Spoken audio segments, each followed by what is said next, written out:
Señor Jesús, yo sé que tú estás en este lugar. Yo sé que tú me vas a hablar. Ayúdame a escuchar, a entender, pero especialmente a practicar tu palabra en mi vida, en mi familia, en mi trabajo y a donde me lleves. Déjame escuchar tu voz hoy. Obra a través del pastor, Señor, y déjame entender lo que tú quieres para mi mente y mi corazón. En el nombre de Jesús. Amén. Jeremías capítulo 32, versículo 39. Haré que haya coherencia entre su pensamiento y ¿qué? Su conducta, a fin de que siempre me teman para su propio bien y el de sus hijos. Señor, yo te doy gracias por tu palabra, que es la verdad en nuestras vidas.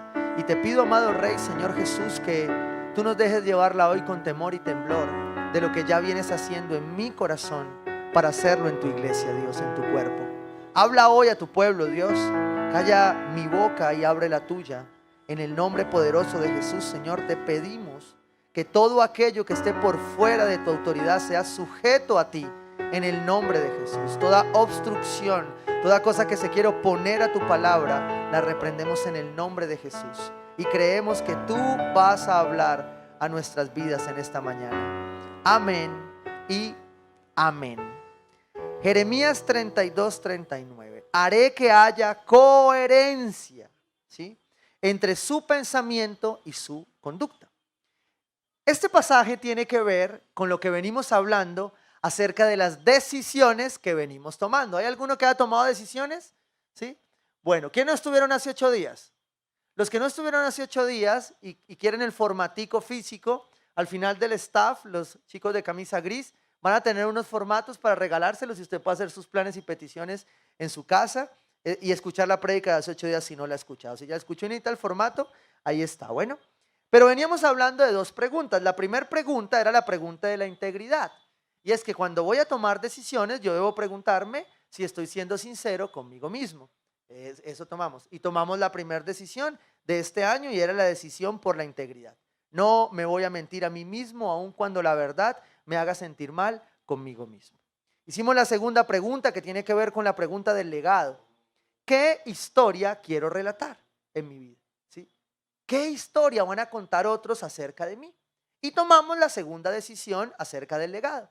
Y era decidir una historia de la cual yo esté orgulloso de relatar, Dios esté orgulloso de relatar y otros estén orgullosos de relatar. Decidimos que nuestras decisiones iban a involucrar estas 2 preguntas. Y hoy el Señor nos trae una tercera pregunta que tiene que ver con, como le he llamado, con alta tensión, ¿sí? Pero quiero comenzar con este pasaje. Cuando usted lee el contexto de Jeremías 32, 39, usted va a ver que tal vez en la parte anterior, cuando lee, es un pasaje de esos que cuando usted está leyendo la Biblia, usted pasa y dice, ay, ¿no será que leemos una cosa como más amable? Con mucha amenaza, mucha cosa. Porque el Señor está exhortando a su pueblo, ¿sí?, porque se está portando mal.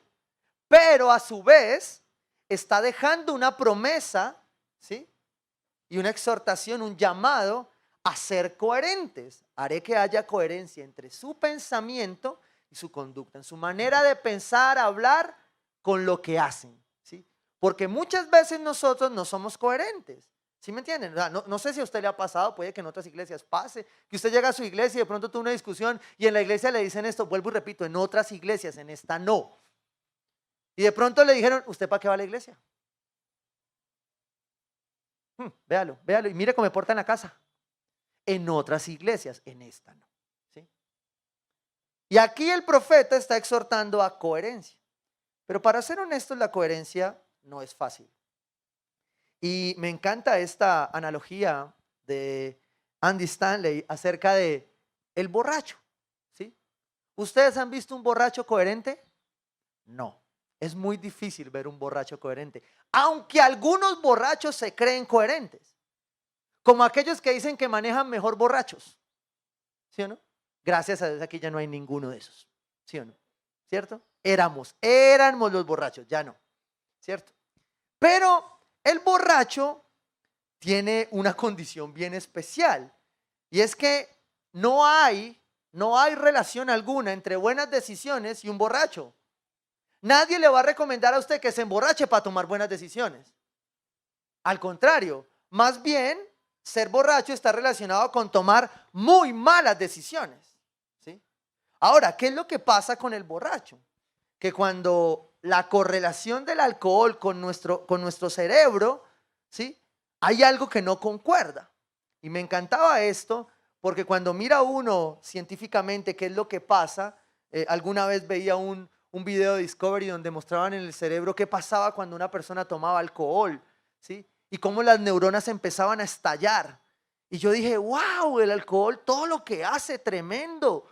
Va matando las neuronas y de ahí es donde sale aquel proverbio que dice que el borracho es bruto pero decidido, ¿sí? Porque claro, se está matando, porque el alcohol te mata las neuronas. No lo digo yo, lo dice la ciencia, perdón con algún borracho. El resultado, el problema es que en el cerebro del borracho hay una disminución de la sensibilidad de las posibles consecuencias que pueda tener. O sea, el borracho no sabe qué puede pasar.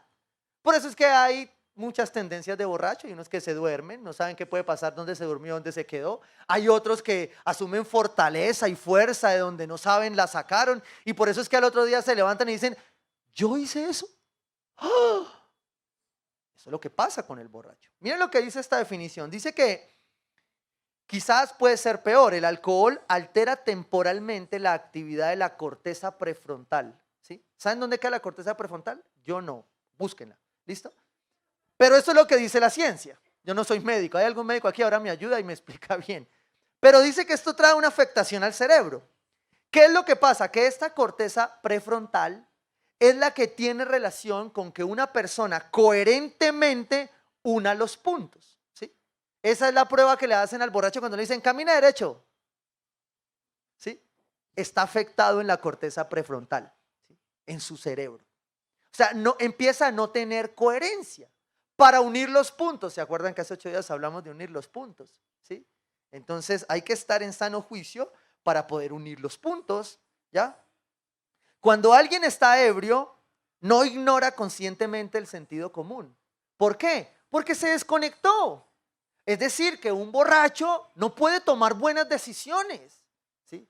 Aquel proverbio callejero que alguna vez decía que Dios cuida de sus borrachitos, no aplica, hoy muere. Eso es pura misericordia de Dios, ¿sí? Porque ¿cómo Dios va a obrar en medio de las malas decisiones? Al final es su infinita misericordia y su providencia guardándonos, ¿ya? En medio de la borrachera. Esto me llevaba a entender que el borracho, al desconectarse en su raciocinio, ignora la conciencia, ignora lo que el Espíritu Santo muchas veces puede decirle, porque está desconectado. Entonces el borracho no tiene coherencia, ¿sí? ¿No tiene coherencia para qué? Para decidir. Y esto cuando yo lo leo, uno puede decir, ah, bueno, pastor, pero yo como no me emborracho, ¿sí? Y eso está bien. El problema es que yo sea cristiano y tome decisiones como borracho cuando ya no me emborracho. ¿Está entendiendo? El problema es que yo, sabiendo la verdad, sabiendo que el profeta me manda a tener coherencia, yo, sin tomarme un trago, decida como borracho. Es más complicado eso. Y eso sí llamó mucho mi atención. ¿Por qué nosotros, siendo conscientes, siendo coherentes, tomamos decisiones como si estuviésemos en estado de embriaguez? ¿Por qué razón? ¿En qué momento dejamos de atender esto? Y hay algo especial que pasa con el borracho. Y es que el borracho, en la falta de coherencia, se enfrenta normalmente o naturalmente a los principios más básicos. Yo saqué 3 por mencionárselos. Primero, no sé si usted ha escuchado esto en algún programa de televisión o en su celular y ha dicho, usted no sabe quién soy yo. ¿Sí o no? ¿Por qué? Porque el borracho, en su incoherencia, de las primeras cosas a las que se enfrenta es a la autoridad. El borracho pierde la perspectiva de la autoridad.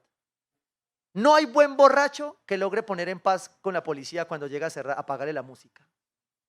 No hay. Y ahí entonces empezamos a entender, oye, ¿qué pasa en mi vida cuando yo estoy mal con la autoridad? Me estoy comportando incoherentemente, pero yo lo estoy haciendo en sano juicio. ¿Me está entendiendo? Tome nota ahí que esto se va a poner mejor. Hay otro principio en el que el borracho va a naufragar y es frente al perdón. Porque el borracho pide perdón sin ser consciente, pero sabe que tenía que pedir perdón. Pero cuando ni siquiera es consciente, tal vez olvida pedir perdón, porque no se acuerda de qué hizo. Y el problema es que nosotros frente al perdón actuamos igual. Y el tercer y último principio de esta coherencia del borracho es que el borracho se enfrenta contra la lealtad, ¿sí? Y uno debería pensar la autoridad, el perdón, la lealtad. Yo no tomo, ¿sí? El Señor me liberó hace mucho tiempo, me sanó, me quitó el alcohol. Y entonces, ¿por qué yo sigo incoherentemente tomando decisiones frente a estos principios de una manera equivocada? Cuando el profeta llama a decirme que Dios me hará coherente, ¿sí? Y esto tiene que ver con la tercera pregunta para tomar buenas decisiones. Y se trata la pregunta de la conciencia. Cuando tú vas a tomar decisiones, ¿sí?, tú tienes que hacerte esta pregunta. Y es, ¿hay una tensión que merezca mi atención? ¿Sí? Voy a explicárselo para que usted me lo entienda de una manera coloquial. Perdóneme que use una ilustración muy casera. ¿Algún hombre maneja aquí? ¿Sí? Los hombres que manejamos, ¿cierto? Sabemos que uno va manejando, ¿ya? Y siempre, no sé de dónde, en el carro sale una voz de la conciencia, en la cual uno va tranquilo manejando. Los hombres siempre sabemos para dónde vamos, digan amén. ¿Sí o no? Uno siempre va en el carro, claro. Pero la conciencia dice, era por ahí. ¿Sí? No estoy diciendo nombres, no estoy diciendo nada.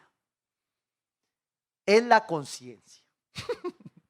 Y usted va y usted dice, déjeme manejar conciencia. ¿Y qué pasó? Se pasó.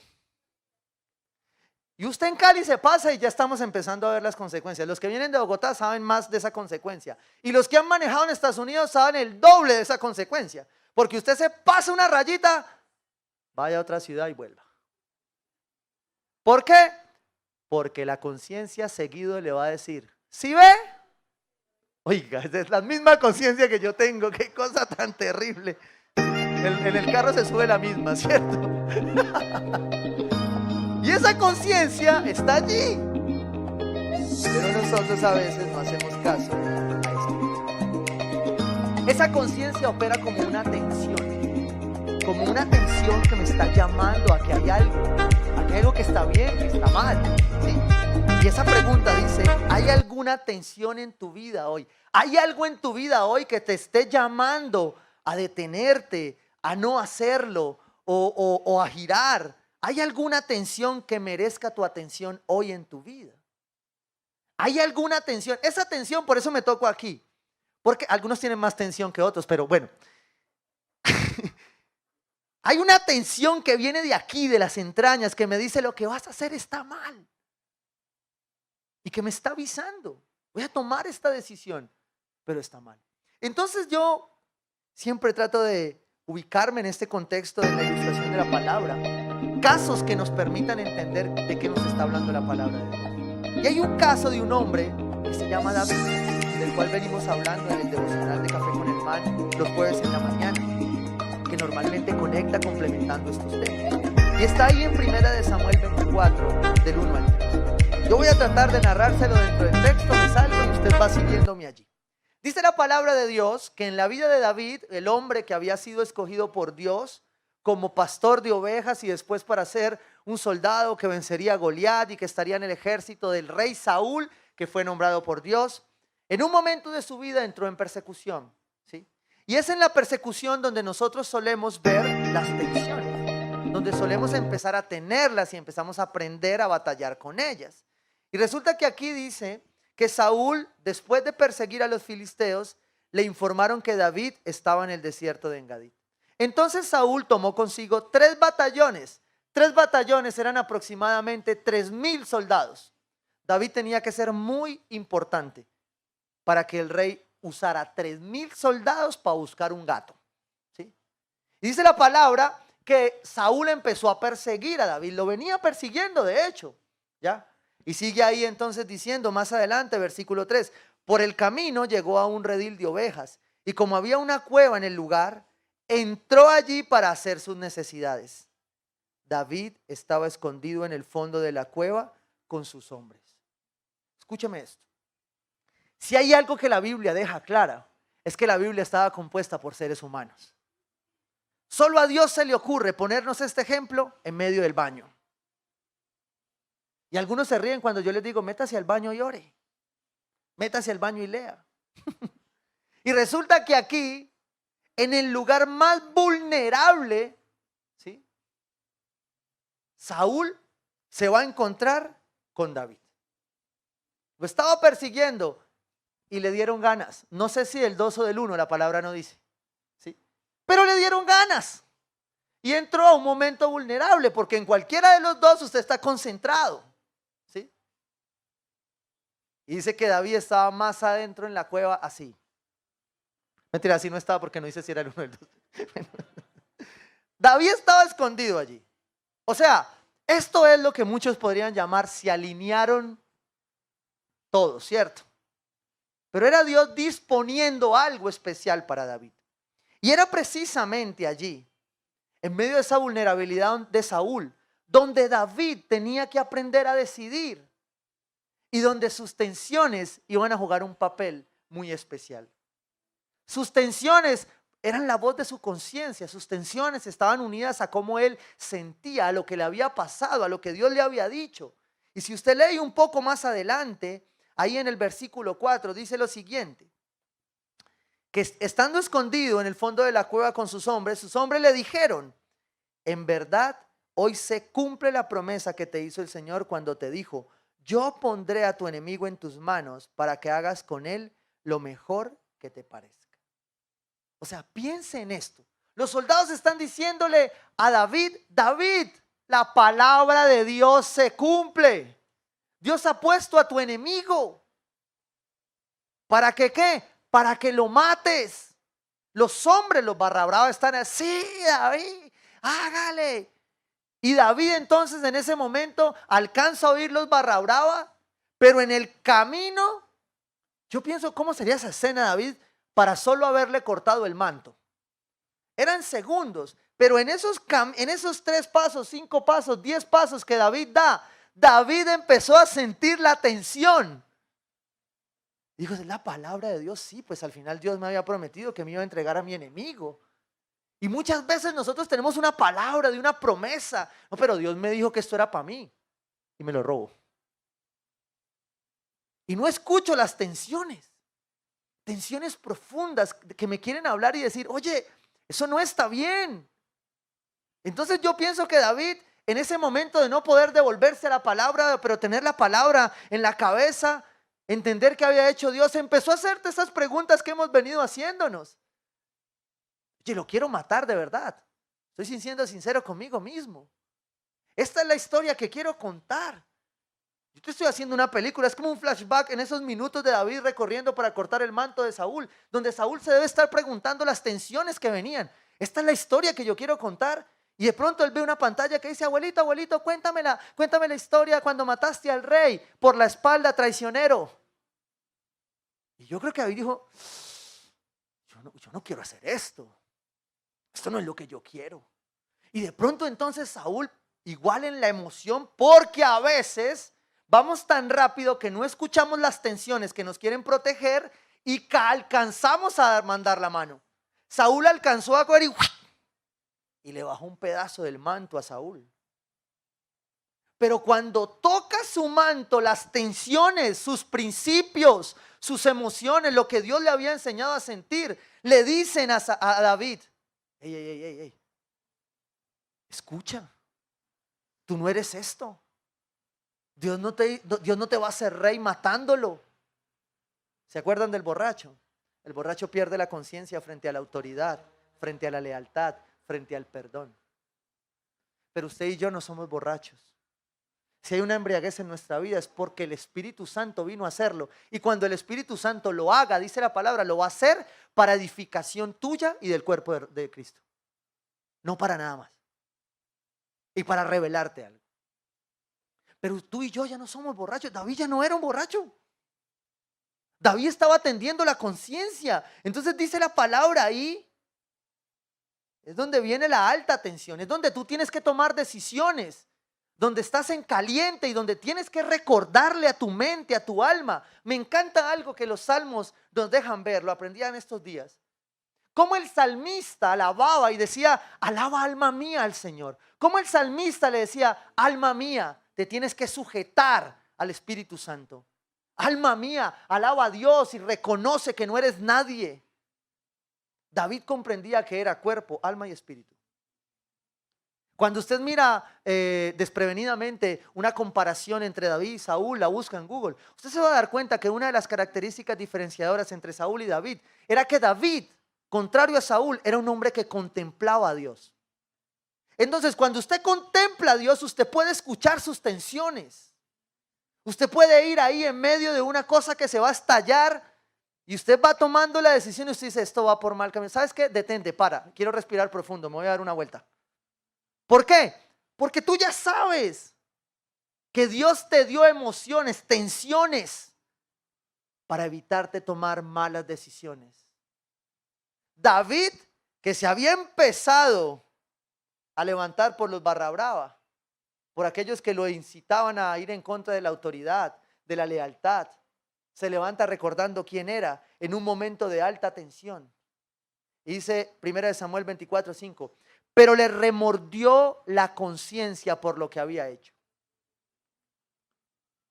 ¿Cuántas veces el Espíritu Santo, a través de la tensión de tus emociones, te ha remordido la conciencia y no la has escuchado? Es posible que no la hayas escuchado en cosas muy sencillas. Hay momentos donde yo no sé si te ha pasado que tú vas y algo te dice devuélvete. Y dices, pero voy de afán, voy de afán. O se te queda algo, ¿sí o no? De los mismos creadores de se nos queda algo todos los días.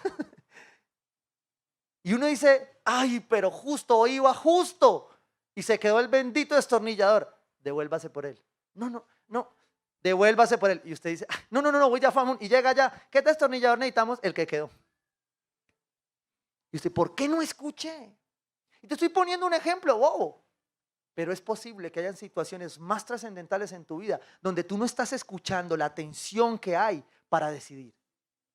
Dios te dio las emociones, los sentimientos como una herramienta.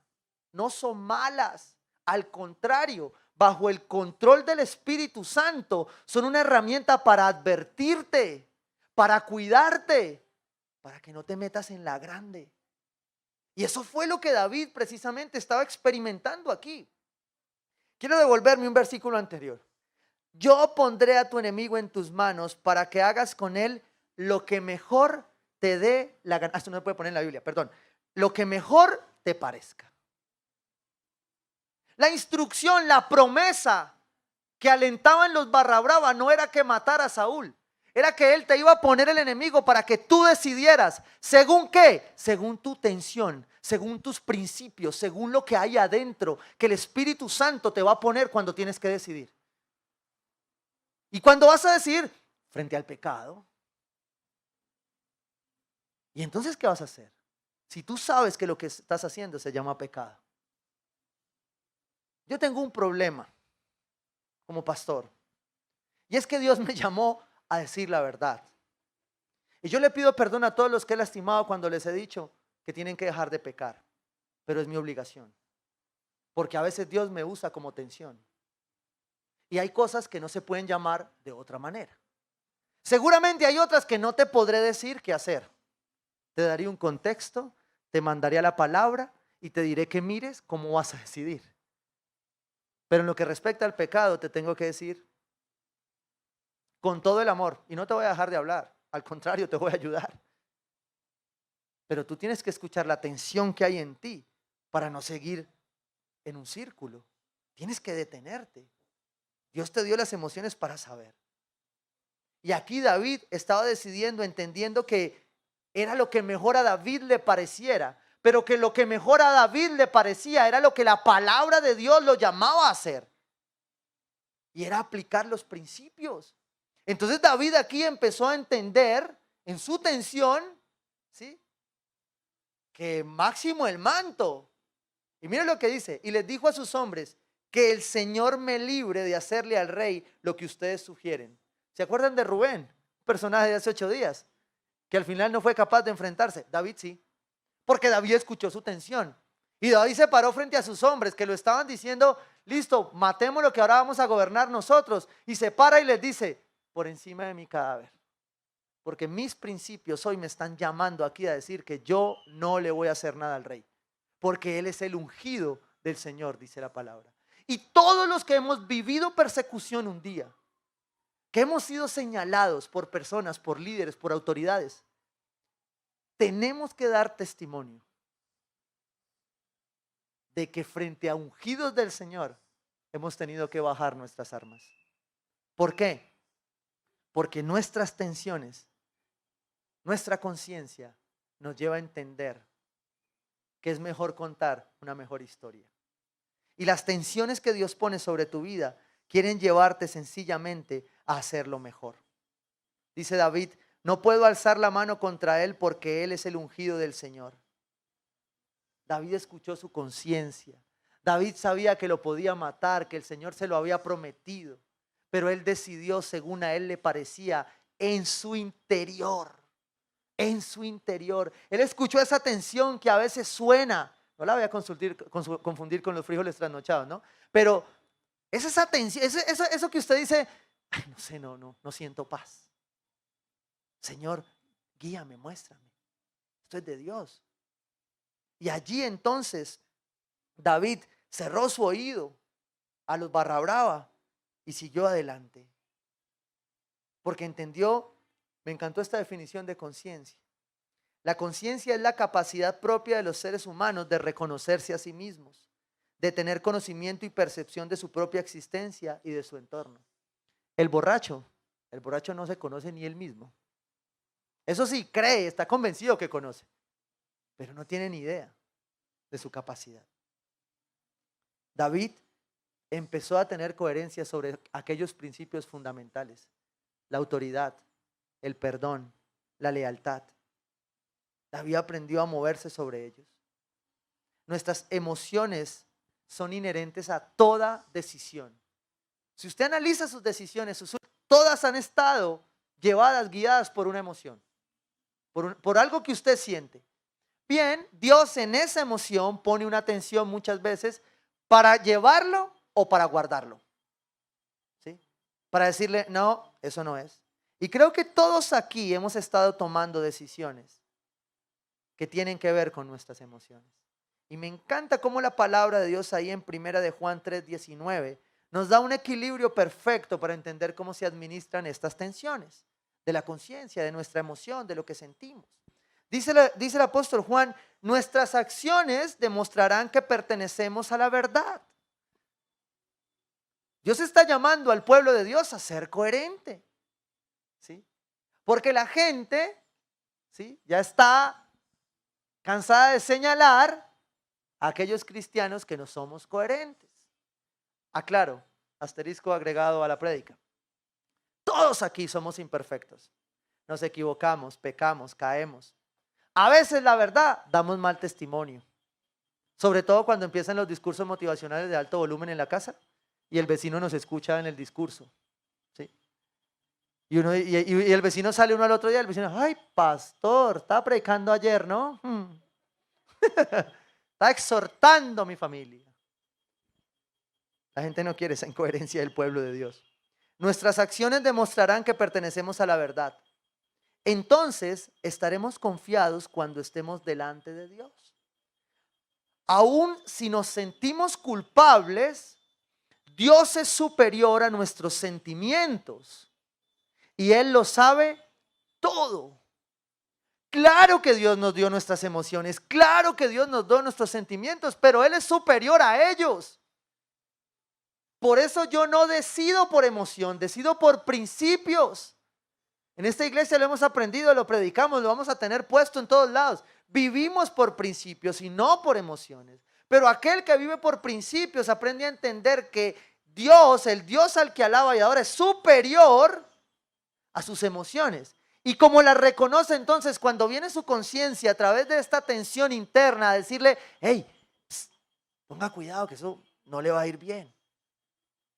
Entonces toma mejores decisiones porque está escuchando la verdadera voz. David toma una decisión. Dice la palabra, de este modo David, versículo 7, de este modo David contuvo a sus hombres y no les permitió que atacaran a Saúl. Se sobrepuso. ¿Saben por qué? Porque David estaba sobrio para entender coherentemente que no podía pensar una cosa y hacer otra. Que no podía decirse ser un hijo de Dios y seguir yendo en contra de la autoridad. Y ahí tengo que tomar las palabras del apóstol Pedro cuando dice que todas han sido impuestas ¿por quién? Por Dios. Agregado, como usted lo puede leer en la Biblia, aún las insoportables. Ay, pastor, y me toca aguantarme. Sí, nos ha tocado aguantarnos varios. Mientras no transgredan lo que la palabra de Dios nos manda a hacer. Porque la palabra nos ha llamado a sujetarnos y a sustentarnos en ellas. David lo hizo. Mire lo que sigue aquí. Pero una vez que éste salió de la cueva para proseguir su camino, David lo siguió gritando, majestad, majestad. Yo me imagino los hombres de David. Pero aparte de que no lo vas a matar, lo vas a llamar majestad. David tenía algo de dignidad. Es que si él fuese el que te hubiese encontrado, te habría matado. Sí, pero Dios me llamó a mí a perdonar. Me llamó a mí a someterme a las autoridades. Me llamó a mí a ser leal.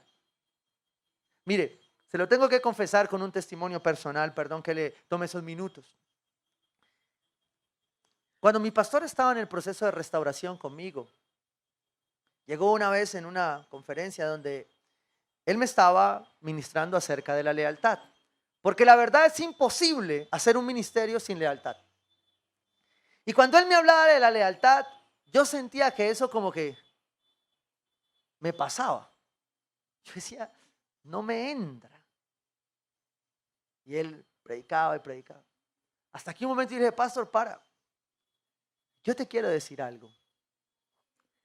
Llevo tantos meses, o tal vez años, los últimos 1 o 2, donde me han dicho tantas veces que soy desleal, que lo que me estás diciendo no lo entiendo, no lo puedo entender. Porque hoy incluso me siento desleal. Porque aún teniendo el Saúl enfrente, ni siquiera su manto. Pero aún así me sentía desleal. Por eso entiendo a David. Y en ese momento el pastor me dijo, mira Germán, en el preciso momento donde esa autoridad, ese líder, te dijo, vete, no quiero que estés a mi lado. En ese preciso momento, al único que le debes lealtad es a Dios, a tu familia y a la iglesia. A ningún hombre. Y menos si ese hombre no te quiere y no quiere estar contigo. En ese momento algo se rompió en mi corazón. ¿Sí? Y cuando eso se rompe en mi corazón, y yo leía estas palabras de David, yo dije, Señor, gracias.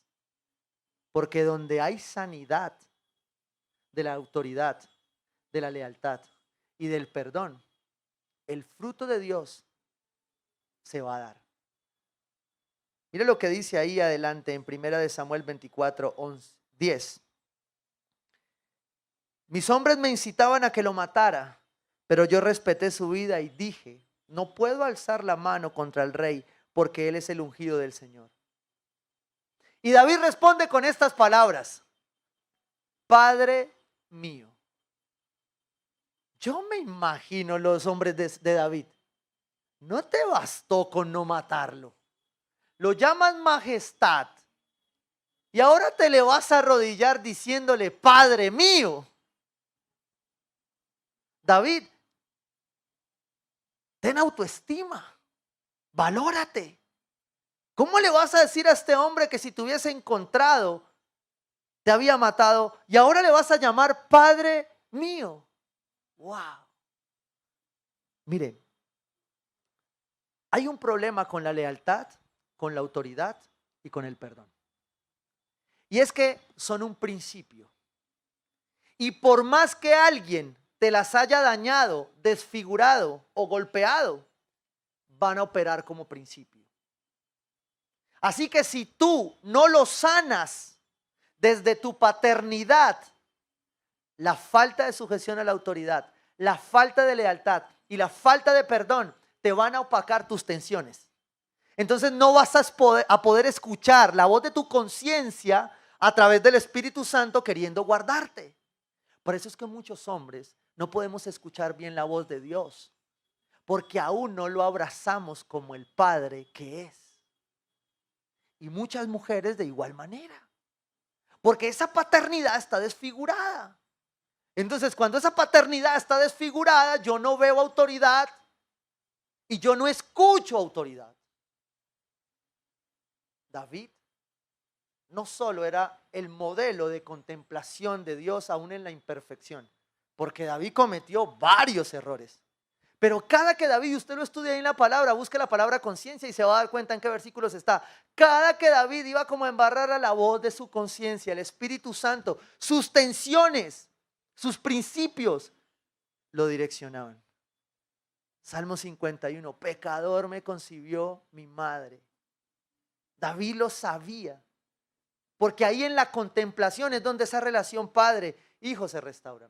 Por eso David tenía la identidad, aún para no matar a Saúl a pesar de lo malo que había hecho, sino perdonarlo, serle leal y reconocerlo como autoridad. Pero no ahora como solo cualquier autoridad, sino como su padre. Padre mío, le dice David. Mire usted el borde de su manto que tengo en la mano. Yo corté este pedazo, pero usted no lo maté. Reconozca que yo no intento hacerle mal ni traicionarlo. Usted, sin embargo, me persigue para quitarme la vida, aunque yo no le he hecho ningún agravio. Que el Señor juzgue entre nosotros dos y que el Señor me vengue de usted. David decidió escuchar la tensión de su interior y renunciar a su posibilidad o a su deseo de venganza. Porque cuando usted no escucha sus tensiones, usted no toma el perdón como una opción. Usted no toma la lealtad como una opción. Usted no toma el sujetarse a las autoridades como una opción. Y entonces allí su falta de escuchar las tensiones lo van a llevar a golpearlo. Yo no sé si a usted le ha pasado en la empresa o en algo que le sucede algo con alguien de la empresa o un compañero que usted hace algo y usted, como es bien evangélico y cristiano, usted va y le dice, mira, perdóname. Y la persona lo mira a uno como diciéndole, no, tampoco es para tanto. Con disculpas basta. Porque la gente tiene ese concepto de que el perdón es algo muy grande. Y cuando nosotros no escuchamos nuestra atención para pedir perdón, entonces esa tensión nos causa una decepción. Se lo voy a poner así. Con mi esposa venimos en este ejercicio de tomar decisiones. Y a veces, hay que ser honestos, pues no todos tomamos decisiones rápidos, unos más lentos, otros. Entonces venimos en este cuento de cuadrar las agendas y todo este tema, cuadremos esta reunión y nos agendamos, usted se agenda, me tiene que compartir la agenda porque yo no la veo, entonces ocupo el espacio, pero por más que la cuadramos, eso al final se nos juntan 2 citas o 3. Y llega la hora de irnos y solo tenemos un carro. Y entonces, ay, que la cita, que no, ¿y usted cómo así? ¿Usted para dónde va? Pues para la cita, yo la puse en la agenda. No, yo tengo otra. Yo me tengo que ir primero. Y no, pues hay un solo carro, yo me voy. Yo doy la cabeza. Y entonces arreglarme, váyase usted, entonces yo me voy en bus. Y uno se va bravo. Pero viene esa tensión, ¿sí? Viene esa tensión que te dice, fuiste un gamín. Fuiste un guache. Devuélvete y pide perdón. Y uno coge el celular. Señor, ¿un WhatsApp? No, llama. ¿Un WhatsApp? ¿Sí o no? ¿Aló? ¿Qué hubo? No, es que, ¿qué pasó? Y justo está uno al lado de alguien, ¿no? De la iglesia. El hermanito. ¿Está hablando con la pastora? Hola, mi amor, ¿qué pasó? No, es que una tensión me hizo caer en cuenta que había sido un guache. Te pido perdón. Y ahí la tensión baja. Bueno, te amo. Y yo, pero ¿cuántas veces nosotros hemos dejado alargar esa tensión que nos estaba avisando que no valía la pena perder el tiempo? Y hemos tenido que llorar después, en el lugar equivocado. Si todo esto que estamos viviendo no nos lleva a escuchar nuestras tensiones, vamos a seguir llorando sobre ataúdes que ya no les podemos y que no nos pueden responder, te amo. David nos enseña que al final es mejor menguar a nuestras emociones, a nuestras tensiones para responder esta pregunta. En autoridad, en lealtad y en perdón. Es mejor escucharlas y detenernos a tiempo para reconocer que Dios está haciendo algo. Y mire cómo le responde Saúl: David, hijo mío, pero si eres tú quien me habla. Y alzando la voz se echó a llorar. ¡Wow! ¿Cuántas veces solo el perdón en una decisión cambiaría el resultado de la historia que estás escribiendo? ¿Cuántas veces sencillamente el escuchar esa tensión que te dice perdona, pide perdón y avanza, te liberaría para seguir a lo que Dios tiene para ti? ¿Cuántas veces? Pero ¿sabes qué pasa? Lo que pasa es que a veces tenemos una mentalidad de pronóstico que no nos permite, ¿sí?, escuchar esas tensiones. Son enemigos allí que no los podemos escuchar. E ignoramos entonces la tensión cuando tomamos decisiones. Y una razón es que nos forzamos a aceptar e ignoramos el consejo de otras personas. Ya les he hablado de mi conciencia toda la prédica. Nos negamos a escuchar la voz de nuestra conciencia. Creemos que podemos predecir los resultados de todo, porque creemos que todo lo sabemos. Y sencillamente no escuchamos nuestra atención porque creemos que ya sabemos qué va a pasar. Y es imposible medir las consecuencias de todo lo que decidimos. Pero sí estoy seguro que en lo que Dios nos está enseñando y nos está llamando a hacer, nos está llamando a desacelerar, a hacer una pausa para escuchar nuestras tensiones. Mire, esto pasa con el cuerpo. Ahora que estamos en ayuno, uno aprende a darse cuenta que puede vivir sin muchas cosas. Que puede vivir sin redes sociales, que puede vivir sin Netflix, ¿sí?, que el chorizo puede ser suplido, que usted puede dejar de dedicar cosas a otros tiempos que le permiten crecer y conocerse a sí mismo, conocer sus tensiones. Pero si no nos detenemos, va a ser muy, muy difícil hacerlo. En este ayuno hemos aprendido que nos podemos alimentar mejor y vivir mejor sin negarnos. 16:7, clamar al Señor para que Él me dé una conciencia renovada. Dice: bendeciré al Señor que me aconseja. En vez de pensar en saberlo todo, busca el consejo divino de Dios. Pero muchos quieren tener el consejo de otros, del que sabe, del que conoce o del que ya pasó. De hecho, dicen que el ser humano aprende de muchas maneras y una de ellas es viendo lo que a otros les pasa. Y la verdad es que es un porcentaje muy pequeño el que aprende de lo que a otros le pasa. La gran mayoría aprendemos de lo que nos pasa a nosotros, de lo que decidimos aun cuando no escuchamos nuestras tensiones. Dice el salmista: aún de noche me reprende mi conciencia. Siempre tengo presente al Señor. Con Él a mi derecha nada me hará caer. Mira, cuando tú aprendes a tomar decisiones en una vida centrada en la palabra de Dios, centrada en una relación personal con Dios, no en una religión, sino en una relación que se postra, que como David contempla a Dios y le puede decir: alma mía, alaba al Señor, porque si hoy decido por mis emociones, tomo una mala decisión. Y hoy quiero escuchar esas tensiones de mis emociones para decidir conforme Dios querría. Pero a veces esa mentalidad de pronóstico nos juega la mala pasada. ese creer que todos lo sabemos de cómo va a funcionar. Pero hay muchos que caen en esta llamada falacia a través de la filosofía, ¿sí? Que se llama la falacia de Orígenes para los que les gusta la filosofía, o la falacia genética. Dice que esta falacia es la tendencia a descartar la verdad por el portador de la verdad. Razón tenía Pablo cuando exhorta a Timoteo y le dice que nadie, a pesar de tu juventud, te vea como menos, sino por el contrario, que todos vean en ti un ejemplo a seguir. No por lo que estudiaste, ni por dónde naciste, ni por cuántos años tienes, sino por tu manera de hablar, por tu conducta, por tu pureza. Porque esta falacia, vamos a ponerla en español para no hablar de filosofía, este orgullo que nos mata de no escuchar a veces la voz, porque estamos discriminando a aquel que nos está hablando porque creemos que es muy poca cosa. Mira, a mi esposa le ha pasado, ¿sí? Le ha pasado más que a mí, porque yo por lo menos soy calvo y parezco de años. Pero mi esposa, todo el mundo espera a la esposa del pastor brava, ¿no? Bueno, la aquí es brava poquito. Y esperan la señora del pastor.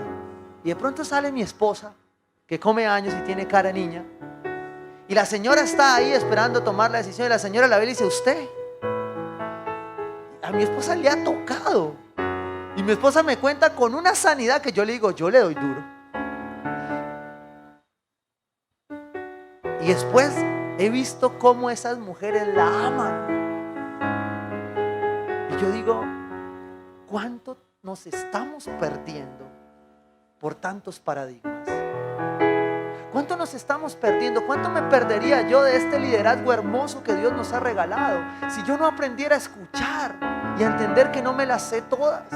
¿Cuántas veces tu esposa o tu esposo están allí diciéndote: mi amor, yo no sé de eso, pero yo siento esto de parte de Dios y yo he venido orando?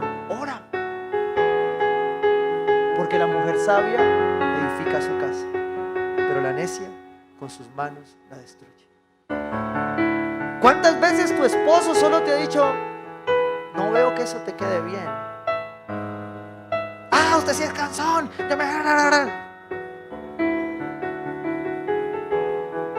¿Cuántas veces nuestros hijos son la conciencia, son la atención de Dios en nuestro interior? ¿Cuántas veces nuestros hijos han ido en el carro: papá, estaba rojo? No, era amarillo. Los niños. Si hay alguien que mida nuestra coherencia, son nuestros hijos.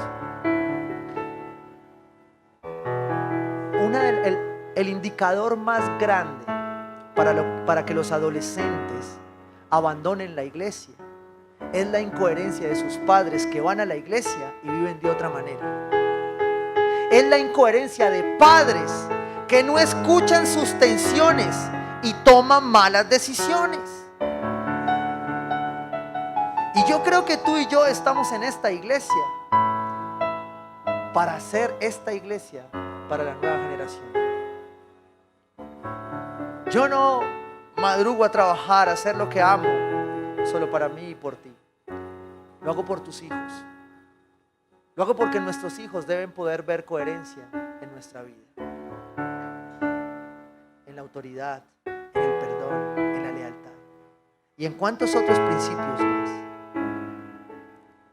Caemos víctimas de esta falacia que yo la he renombrado ya no en filosofía, sino en mi filosofía.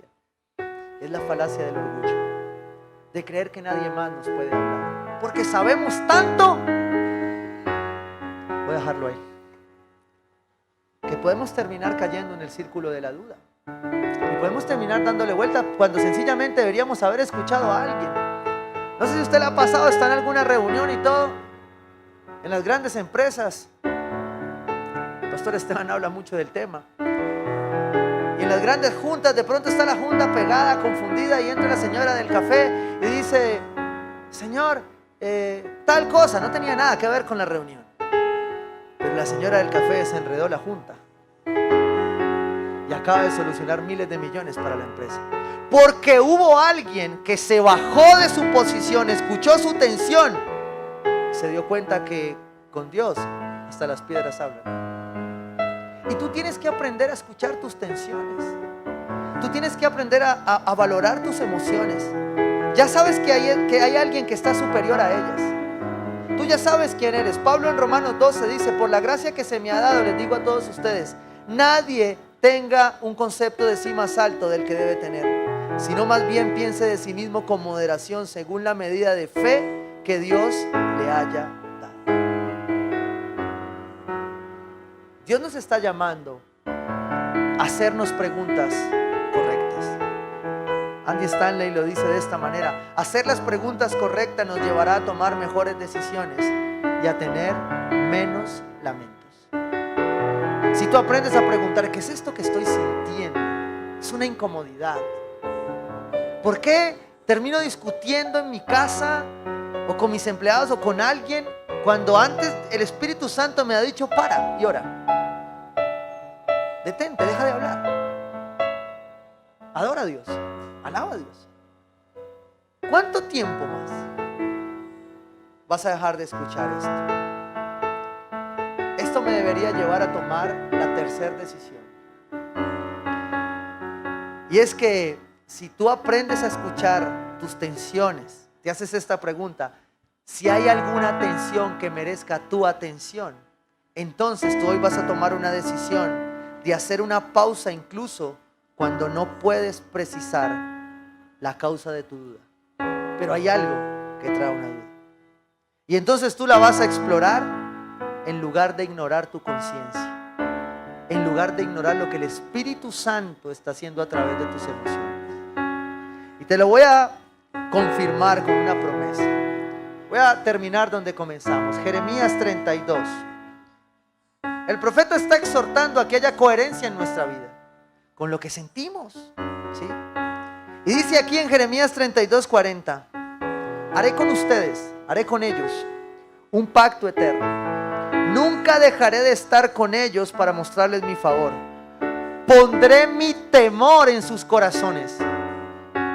Una conciencia, un hijo de Dios en sobriedad, sabe que en su corazón está el temor a Dios, no el miedo que gobierna esta generación, no el miedo que está intentando gobernar esta temporada de vida. Ya no necesitamos que nos vendan más miedo. Abre la nevera y le da miedo. Sale ahí. Pero Dios dice aquí que hay un temor que pasa por encima de ese miedo.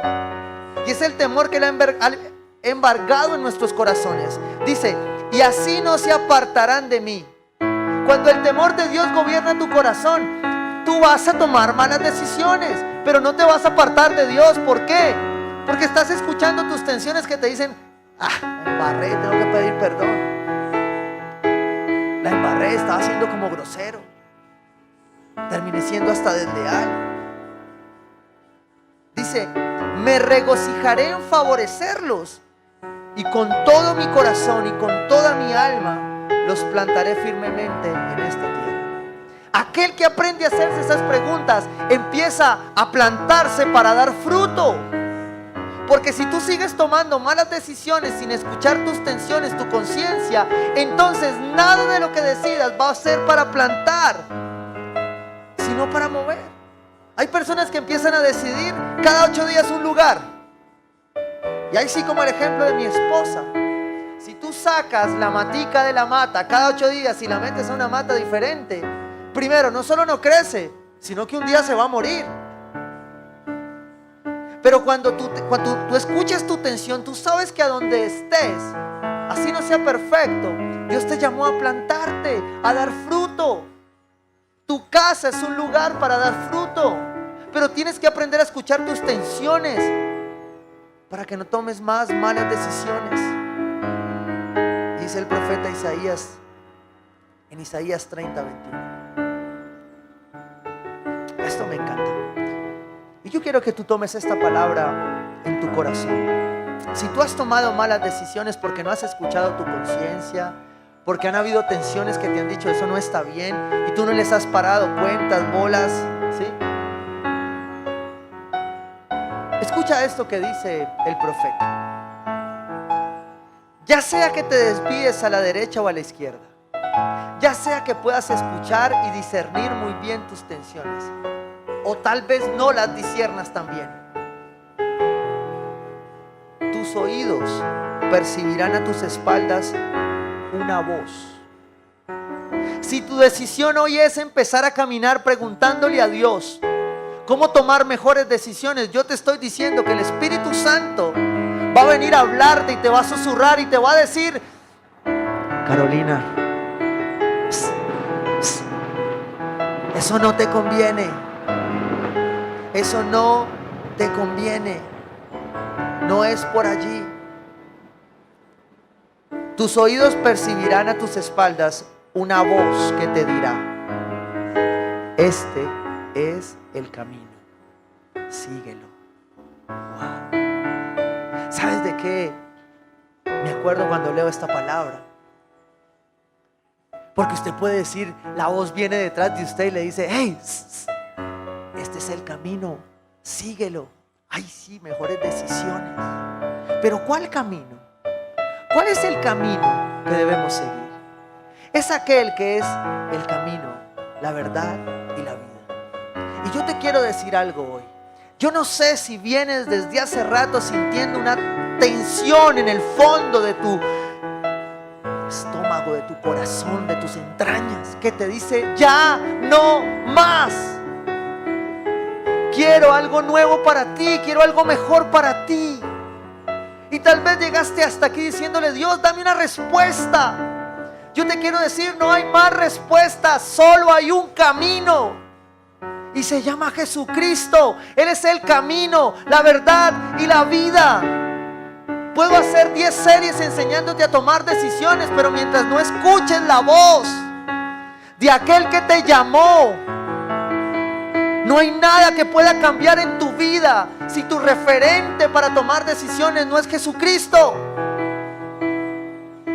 No es aquel que es el camino al Padre. Solo cuando aprendes a escuchar su voz, entonces vas a poder escuchar tus tensiones y vas a tomar mejores decisiones. Y Dios quiere para su pueblo, para sus hijos, decisiones que cuenten mejores historias. Amén. Que cuenten mejores historias.